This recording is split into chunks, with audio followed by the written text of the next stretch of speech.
দেখ, তরলে গ্যাসের দ্রবীভবন, অর্থাৎ এখানে কোনো একটি তরলে একটি গ্যাস কিভাবে দ্রবীভূত হচ্ছে সেটা আমরা দেখব, বা কোন কৌশলের মাধ্যমে, কোন ক্রিয়া কৌশলের মাধ্যমে দ্রবীভূত হচ্ছে সেটা আমরা দেখব। এখানে আমরা ধরে নিচ্ছি যে একটি তরল আছে বি।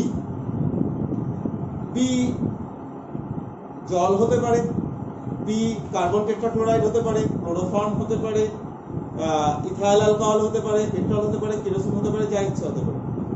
তার মধ্যে আমরা এ নামক একটি গ্যাস, কার্বন ডাই অক্সাইড হতে পারে, অক্সিজেন হতে পারে, নাইট্রোজেন হতে পারে, সেরকম একটি গ্যাস আমি দ্রবীভূত করছি। তাহলে প্রথমে কি হয়, এই দ্রবীভূত করার জন্যে প্রথম যে ব্যাপারটা, সেই ব্যাপারটা হচ্ছে এই যে এ গ্যাসকে বি তরলের, এই যে বি যে লিকুইড আছে তার বি এর কাছে আনতে হবে। ফার্স্ট ক্রাইটেরিয়া আমার এটা। প্রথম ক্রাইটেরিয়া হচ্ছে এ গ্যাসটাকে বি তরলের কাছে আনতে হবে। যদি আমি কাছেই না আনতে পারি তো সেটা দ্রবীভূত হওয়ার কোনো প্রশ্নই নেই। তাহলে প্রথম ক্রাইটেরিয়া হচ্ছে যে আমাকে এটার কাছে আনতে হবে, ফার্স্ট। সেকেন্ড যে ক্রাইটেরিয়া, এই যে কাছে আনলাম তখন কি হবে, যে তখন যেটা হবে, তখন এই এ গ্যাস এবং এই যে বি তরল আছে, এই এ গ্যাস এবং বি তরলের মধ্যে একটা সংঘর্ষ হবে। তরলের উপরিতলে কি আছে, উপরিতলে সব বি আছে, ঠিক আছে। এই এ এলটা আলাদা, সেটা আমি পরে বলছি। তরলের জলের উপরিতলে কি, জলের অণু থাকবে তো, তাহলে এটা বি তরল, বি তরলের উপরিতলে কি থাকবে, বি এর অণু থাকবে। তাহলে এই যে এ গ্যাস এবং বি লিকুইডের মধ্যে একটা সংঘর্ষ হচ্ছে, কলিশন হচ্ছে, ঠিক আছে। কি হচ্ছে না, এ গ্যাস, এই যে আমি এটাকে আলাদাভাবে যদি দেখাই, এগুলো হচ্ছে আমার বি, তাহলে এ গ্যাস, এটা তো গ্যাস, সেটা আসছে এই বি এর সঙ্গে সংঘর্ষ হচ্ছে। এবার সংঘর্ষ হওয়ার পর দুটো ঘটনা হবে। এক হচ্ছে সংঘর্ষ ঘটলো, আবার এটা বেরিয়ে গেল, এটা একটা ঘটনা, 1 নম্বর ঘটনা হতে পারে। কি বললাম, বি লিকুইডের সাথে এ গ্যাসের সংঘর্ষ ঘটলো, এ বেরিয়ে চলে গেল, নর্মাল ঘটনা। দ্বিতীয় কি হতে পারে, দ্বিতীয় যেটা হতে পারে, এ গ্যাসটি কিসে পরিণত হলো, এ এলে পরিণত হলো।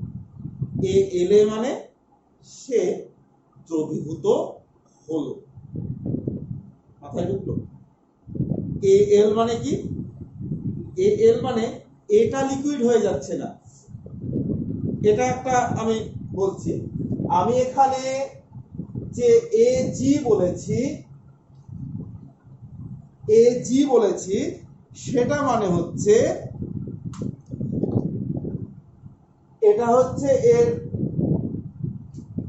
গ্যাসীয় দশা, আর এ এল মানে হচ্ছে তরলে দ্রবীভূত হওয়ার পর যে দশাটা হয় সেটাকে আমি বলছি এ এল, ঠিক আছে।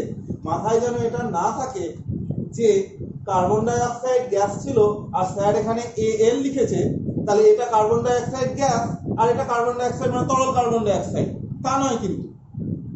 মাথায় ঢুকলো? কারণ তরল কার্বন ডাই অক্সাইড খুব স্বাভাবিক বুদ্ধিতেও আমাদের যেটা আসে যে আমরা যদি কার্বন ডাই অক্সাইডকে তরল করতে চাই তাহলে তার তাপমাত্রা কমাতে হবে, তার উপর চাপ সৃষ্টি করতে হবে, হ্যাঁ, এই ব্যাপারগুলো অনেক কিছু ফ্যাক্টর কাজ করে, ঠিক আছে। তাহলে কি জাস্ট এটা দ্রবীভূত হলো। মাথায় ঢুকলো? সংঘর্ষ হলো, সংঘর্ষ হওয়ার পর যে ব্যাপারটা যেটা হয় যে এই একটা তো ছেড়ে চলে গেল, আর একটা কি হলো, এই এ আর বি এল এর মধ্যে একটা দুর্বল ভ্যান ডার ওয়ালস আকর্ষণ বলের সৃষ্টি করে। বুঝে গেল? তখনই আমি সেটাকে বলবো যে সেটা তার তরল দশায় গেল।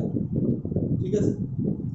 এইবার নেক্সট যেটা হচ্ছে, দেখ লেখা আছে গ্যাসের অণুর প্রতি তরল অণুগুলির আকর্ষণ গ্যাসকে তরলে দ্রবীভূত হতে সাহায্য করে। কি বলেছে? গ্যাস অণুগুলির প্রতি তরল অণুগুলির যে আকর্ষণ সেটা কি সাহায্য করে না গ্যাসকে তরলে দ্রবীভূত হতে সাহায্য করে। ঠিক আছে? তাহলে এইটা কি এ এল সমান কি দ্রবীভূত এজি, এটা যেন মাথায় থাকে। এ এল মানে তরল এ এল, মানে তরল এ নয়, বারবার বলছি তরল কার্বন ডাই অক্সাইড নয়, এটা কার্বন ডাই অক্সাইডটা জলে জাস্ট দ্রবীভূত হলো।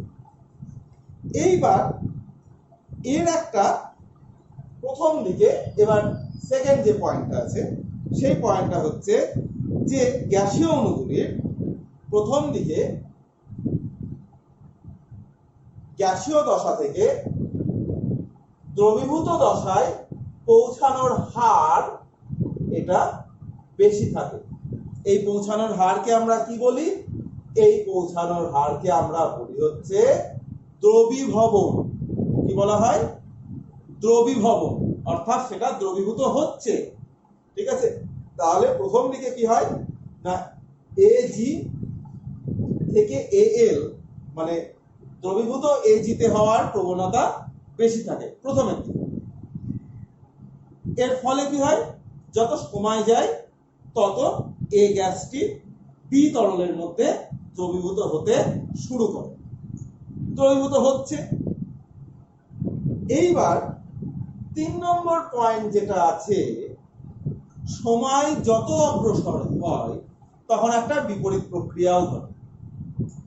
বিপরীত প্রক্রিয়াটা কি না, বিপরীত প্রক্রিয়া হচ্ছে এই যে দ্রবীভূত এ গ্যাসটি, অর্থাৎ এএল যেটাকে আমি বলছি, দ্রবীভূত এ গ্যাসটি সেটা এই তরলে পরিণত হয়ে যায়। দ্রবীভূত এ গ্যাসটি কি হয়, এই তরলে পরিণত হয়ে যায়। বোঝা গেল? মানে এই সরি ভুল বললাম, দ্রবীভূত এ গ্যাসটি আবার গ্যাসীয়, পুনরায় গ্যাসীয় এতে পরিণত হয়ে যায়। মাথায় ঢুকলো? প্রথমে এর হারটা কম থাকে, যত সময় অগ্রসর হয়, ঠিক আছে, যত সময় অগ্রসর হয় তখন এই হারটা বাড়তে থাকে। ঠিক আছে? এটাকে আমরা বলি বেরিয়ে যাওয়ার প্রবণতা বা এসকেপিং টেন্ডেন্সি। ঠিক আছে? একটা সময় আসে, এবার আমি 4 নম্বর পয়েন্টটা আমি বলছি, একটা সময় আসে যে যখন এই দ্রবীভবন, তোরা রাসায়নিক সাম্য যেহেতু কিছুটা হয়েছে করছিস, তাই জন্য এটুকু নিশ্চয়ই বুঝতে পারছিস হারটা কি। দ্রবীভবনের হার আর এই গ্যাস থেকে বেরিয়ে যাওয়ার হার,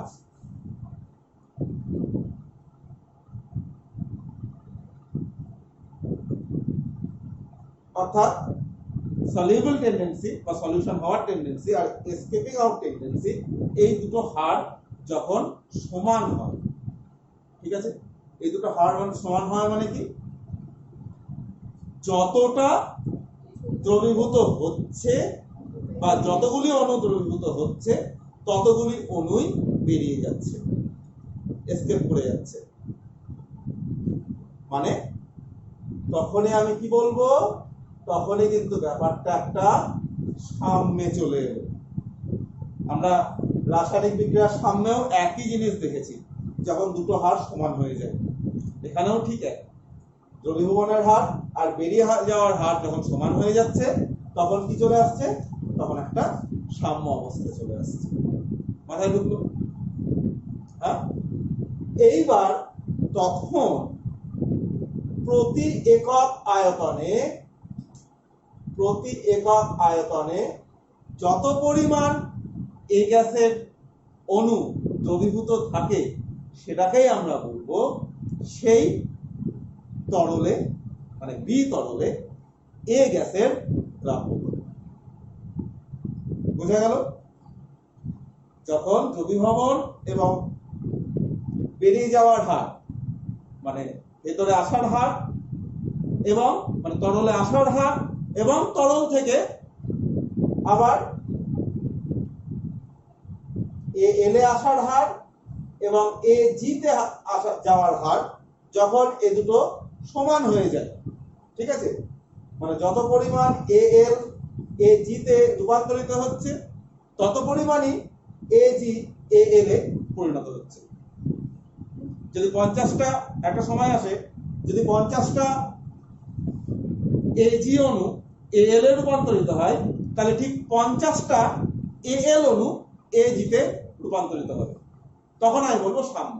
এবং তখন এক একক আয়তনে যতগুলি এজি থাকে সেটাকে আমি বলবো, বা যত মোল পরিমাণ এজি থাকবে বা যত গ্রাম এজি থাকবে, সেটাকে আমি বলবো তার দ্রাব্যতা। মাথায় ঢুকলো? পরিষ্কার? কারোর কোনো ডাউট এটাতে নেই?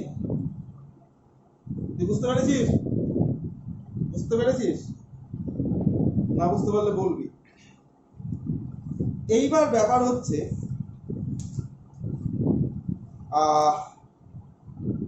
তরলে গ্যাসের দ্রাব্যতা কোন কোন ব্যাপারের উপর নির্ভর করে। প্রথম হচ্ছে, কিছু গ্যাস আছে যাদেরকে সহজে তরলায়িত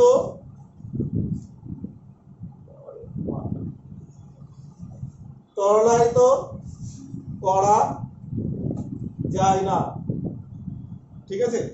কিছু গ্যাস আছে যাদেরকে আমরা সহজে তরলে পরিণত করতে পারবো না। তাদেরকে সহজে তরলে পরিণত করতে পারবো না যাদের মধ্যে ইন্টারমলিকুলার ফোর্স অফ অ্যাট্রাকশন কম, আন্তর আণবিক আকর্ষণ বল, ঠিক আছে, ইন্টারমলিকুলার অ্যাট্রাকশন কম, তাদেরকে আমি সহজে তরলে পরিণত করতে পারবো না। এক্সাম্পল কি? H2 তার মধ্যে সর্বপ্রথম, হাইড্রোজেন, হিলিয়াম, আমরা গ্যাসের চ্যাপ্টারে 11 পড়েছি, হাইড্রোজেন, হিলিয়াম, এদেরকে তরলে পরিণত কম করা যায়, ঠিক আছে। O2, N2, এই জিনিসগুলো, এদের কিন্তু যেহেতু ইন্টারমলিকুলার ফোর্স অফ অ্যাট্রাকশন কম, ইন্টারমলিকুলার ফোর্স অফ অ্যাট্রাকশন হচ্ছে van der Waals force of attraction, সুতরাং কোনো একটা তরলের সঙ্গে তার আকর্ষণ বল কম হবে, ঠিক আছে। আর ফার্স্ট, মানে আমি যেটা পড়ালাম তার প্রথম লাইনেই ছিল যে তরলের সঙ্গে একটা আকর্ষণ বলের সৃষ্টি হচ্ছে, তার জন্য দ্রবীভূত হচ্ছে। তাহলে ওটাই যদি কম হয়, যদি তার মধ্যে ফোর্স অফ অ্যাট্রাকশন কমই থাকে, তাহলে ন্যাচারালি দ্রবীভূত কম হবে, এটা একটা প্রথম। আর যাদের ইন্টারমলিকুলার ফোর্স অফ অ্যাট্রাকশন বেশি, যাদের সহজে তরলে পরিণত করা যায়, যাদের ইন্টারমলিকুলার ফোর্স অফ অ্যাট্রাকশন বেশি, যেরকম CO2, যেরকম NH3 প্রচন্ড বেশি, ঠিক আছে। তাই জন্য NH3 প্রচুর পরিমাণ, 1 ml H2O তে প্রায় 1100 ml NH3 দ্রবীভূত হতে পারে, মানে এতটাই তার ফোর্স অফ অ্যাট্রাকশন এতটাই বেশি, ঠিক আছে, তাদেরকে আমি সহজে দ্রবীভূত করতে পারবো। নেক্সট হচ্ছে উষ্ণতার প্রভাব। এটা একটা বেশ ইন্টারেস্টিং ব্যাপার, যে ইফেক্ট অফ টেম্পারেচার, উষ্ণতার প্রভাব। আমরা এর আগে নিচু ক্লাসে পড়েছি যে কোন তরলের যদি উষ্ণতা বৃদ্ধি করানো হয় তাহলে সেই তরলের মধ্যে দ্রবীভূত গ্যাসের পরিমাণ কমতে থাকে বা গ্যাসের দ্রাব্যতা কমতে থাকে। এই জন্যই আমরা যদি কোনো কিছুকে ফোটাই, মানে জলকে যদি ফোটাই, তাহলে তার মধ্যে থেকে বুদবুদ উঠতে থাকে। বুদবুদটা কি? তার মধ্যে দ্রবীভূত যে গ্যাস সেটা বেরিয়ে যাচ্ছে আস্তে আস্তে। প্রথমে যে বুদবুদ উঠতে থাকে সেটা হচ্ছে দ্রবীভূত গ্যাসটি বেরিয়ে যাচ্ছে। তার মানে উষ্ণতা বৃদ্ধি করলে দ্রবীভবন হ্রাস পায়। এবার কেন হ্রাস পায় সেটা আমরা দেখব, ঠিক আছে। এটার কারণ হচ্ছে এই যে দ্রবীভবন, এই যে তরলে গ্যাসের দ্রবীভবন, এটা একটি থার্মোডাইনামিক্স খুব ইম্পর্টেন্ট তাপদায়ী প্রক্রিয়া। তাপদায়ী প্রক্রিয়া মানে ডেল এইচ নেগেটিভ, ঠিক আছে, ডেল এইচ নেগেটিভ। এইবার গ্যাস প্লাস তরল দ্রাবক, এটা অ্যাজ সাচ বিক্রিয়া নয়, ঠিক আছে, এটাকে একটা প্রক্রিয়া বলা যেতে পারে, ঠিক আছে, এটা একটা process. It is not a reaction. এটা কোনো রিঅ্যাকশন নয়, বিক্রিয়া, এটা একটি প্রক্রিয়া বা প্রসেস, ঠিক আছে। তাহলে গ্যাস তরল দ্রাবকের কাছে এলো এবং গ্যাস ও তরলের মধ্যে একটা আকর্ষণ বলের সৃষ্টি হলো। এটাকেই তো আমি দ্রবীভবন বলি, যে গ্যাসটি তরলে দ্রবীভূত হলো। এই যে প্রসেসটা, এটাকেই কিন্তু দ্রবীভবন বলা হয়। এবং এই প্রসেসটার ক্ষেত্রে আমি আগেও কি বললাম, del H negative. Del H negative মানে এনার্জি রিলিজ হচ্ছে, তাপ রিলিজ হচ্ছে। এইবার তোদের পরের দিন হয়তো আমি বলবো লাসাতে লেয়ারের প্রিন্সিপাল। লাসাতে লেয়ারের প্রিন্সিপাল বলে, আমি এখানেও বলে রাখছি, লাসাতে লেয়ারের প্রিন্সিপাল এটাই বলছে যে কোনো একটি প্রক্রিয়ার কোনো একটি ফ্যাক্টর যদি আমি চেঞ্জ করি, চেঞ্জ বলতে এখানে বৃদ্ধি এবং হ্রাস দুটোকেই বোঝাচ্ছে। কোনো একটি ফ্যাক্টরকে যদি আমি চেঞ্জ করি তাহলে প্রক্রিয়াটা সেদিকে যাবে যেদিকে গেলে ওই যে চেঞ্জটা, তার ইফেক্টটা মিনিমাইজ হয়। সোজা কথায়, আমি যদি কোনো চেঞ্জ করি তাহলে বিক্রিয়াটা সেদিকে যাবে যেদিকে, বা প্রক্রিয়াটা সেদিকে যাবে যেদিকে গেলে যে চেঞ্জটা আমি করছি সেই চেঞ্জের জন্য যে প্রভাবটা, সেই প্রভাবটা কম হয়। আমি এর এক্সাম্পল নিয়েই বোঝাচ্ছি। তাহলে এদিক থেকে এদিকে গেলে ডেল এইচ পজিটিভ হচ্ছে। তাহলে ডেল এইচ পজিটিভ মানে আমি বলতে পারি যে টি বৃদ্ধি, তাপমাত্রা বৃদ্ধি পাবে, এনার্জি তাপদায়ী, তো তাপদায়ী মানে কি, তাপমাত্রা বৃদ্ধি পাবে। এবার ধর তাহলে আমি এদিক থেকে এদিকে গেলে কি হয়, টেম্পারেচার বৃদ্ধি করে। তাহলে উল্টো প্রক্রিয়াটাই কি হবে, টেম্পারেচার হ্রাস পাবে ন্যাচারালি। এদিক থেকে এদিকে গেলে ডেল এইচ নেগেটিভ, তার মানে টেম্পারেচার বৃদ্ধি হচ্ছে।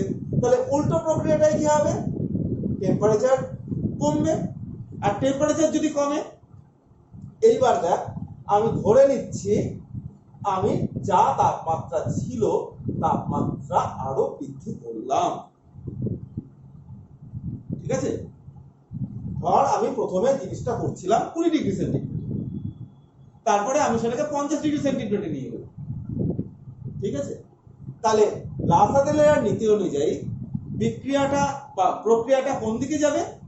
সেদিকে যাবে যেদিকে গেলে এই টেম্পারেচার বৃদ্ধি করছি, তো তাহলে বিক্রিয়াটা সেদিকে যাবে বা প্রক্রিয়াটা সেদিকে যাবে যেদিকে গেলে টেম্পারেচার কমবে। তাহলে টেম্পারেচার কোন দিকে গেলে কমবে? উল্টো দিকে। এবার উল্টো দিকে দেখ, গ্যাস এবং তরল দ্রাবকটা আলাদা হয়ে গেল, তারা কিন্তু আর একসাথে থাকবে। অর্থাৎ আমি কি বলতে পারি, আগে দ্রবীভূত ছিল, আমি টেম্পারেচার বৃদ্ধি করলাম, তাহলে প্রক্রিয়াটা লাসাদেলার প্রিন্সিপাল অনুযায়ী কোন দিকে যাবে? সেদিকে যাবে যেদিকে গেলে টেম্পারেচার কমবে। টেম্পারেচার কোন দিকে গেলে কমছে? পেছন দিকে গেলে, পশ্চাৎ দিকে গেলে কমছে। এবার পেছন দিকে গেলে যদি কমে, তাহলে আমি দেখছি পেছন দিকে গ্যাস আলাদা হয়ে যাচ্ছে, তরল দ্রাবক আলাদা হয়ে যাচ্ছে। তাহলে দুটো জিনিস আলাদা হয়ে যাবে। আলাদা হয়ে যাওয়া মানে কি? আগে যতটা দ্রবীভূত ছিল ততটা দ্রবীভূত থাকলো না, তাহলে কি উষ্ণতা বৃদ্ধিতে গ্যাসের দ্রাব্যতা কমলো। মাথায় ঢুকলো? লাসাদেলার প্রিন্সিপাল খানিকটা বুঝলি। নেক্সট হচ্ছে চাপের প্রভাব। চাপের প্রভাবটা বেশ সোজা, কিছুই নেই।